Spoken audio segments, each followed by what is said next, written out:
I'm Ashley Day with USA Today, and we're on the Hudson River road trip from New York City to Hyde Park. Our first stop is X2O at the waterfront in Yonkers, where we'll meet Chef Peter Kelly and get a taste of upstate. After working so long in the shadow of Manhattan, in these suburbs here, I feel like the Hudson Valley is finally coming into its own. You go to Grand Central and you get on the Hudson line, and in 18 minutes you're in Yonkers. You see the chefs, there's a reverse commute going on. You know, it's great to see these people coming to the area, but before all of them was the CIA, the Culinary Institute of America, and they have really been the beacon. Our next stop is Tarrytown, which has a beautiful river walk, and we're visiting the new River Market, which just opened in October. Chef Alex Gee is running a completely local kitchen, and the restaurant includes a market and a wine shop. You could spend half a day here, but we'll show you in just a few minutes.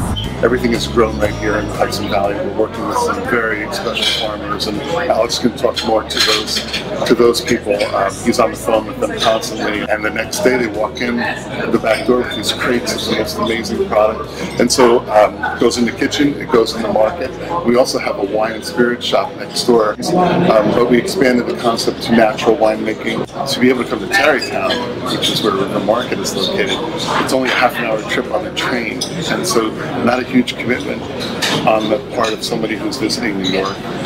You can still get up here and have a beautiful lunch, take a basket home from the market, and be back in New York in time for your theater tickets or your dinner reservations or whatever you might have planned for that night. So, a day tripper could fit in a winery visit, perhaps a microbrewery visit, and it really could, yeah.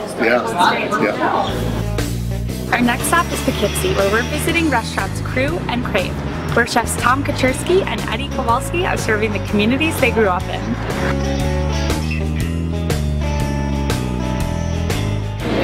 And what's the style of food? What's your main goal? I would call it European eclectic with Asian and American influences, because we're all pretty highly trained, and so we like to just cook good food.